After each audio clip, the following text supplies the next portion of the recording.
Some parents definitely identify that they have a double agent living in their home. That's absolutely the case. And part of that comes from the behaviour of their child, who they know and love, changing over time in ways that are unexpected and continue to be unpredictable.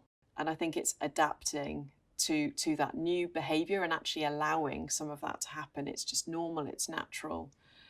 It's not necessarily easy, but it is normal and natural.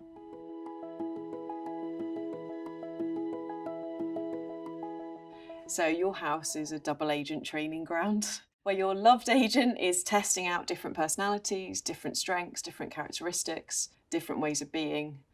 And of course, you're hosting them and you're experiencing how confusing that can be.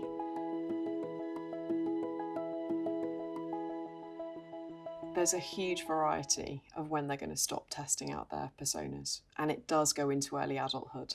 So typically, the brain doesn't complete till around the age of 25. So what that actually means is that training ground is really important.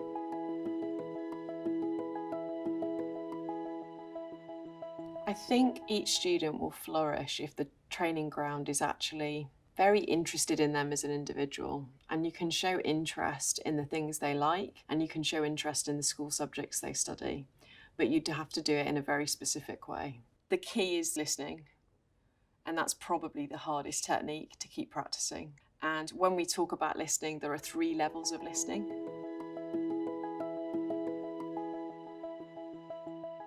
Typically, when we listen to one another, we are at level 1 and we extract the bits we believe we need from the conversation, and we really shut out the rest of the white noise in the conversation. By the time you get to level 2, what you're attempting to do is gauge the emotion of the person that you're talking to, and you're trying to invest emotionally in that discussion.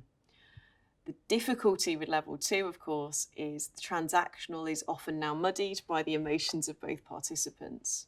So actually level 2 can be really quite stressful. And so the sweet spot is to move to level 3, where you're able to actually take a bit of a distance, you're able to listen to your child, and you're able to see them as an image of a person and not in relation to you, and that you're giving them extra time all the time to process and think. This is the one you need to practice. This is the one that's most effective in allowing the relationship to blossom. And also it will give you more indicators that you might have been used to from your child. So you're much more likely to get eye contact, you're much more likely to get tactile contact after the discussion. So actually you're trying to really move away from level 1 and 2.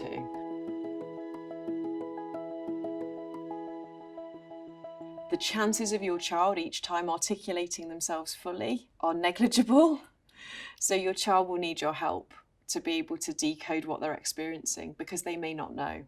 It's really a question of checking back. When you said this, did you mean this? And allowing your child some thinking and processing time to come back to you.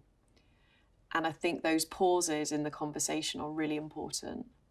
And sometimes those pauses can be really frustrating and really confusing. It might appear your child's resisting your knowledge of them, or that they're putting a fence up, but actually often it's the processing time it takes for a teenager to form their emotional view of what's happening and then translate it into language. Your ability to be patient, even when it's really frustrating and confusing, is obviously to the benefit of you, your family, and your child. Students do start to come out of these things, and you'll start to see recognizable flashes of the child they used to be, but with an extra maturity.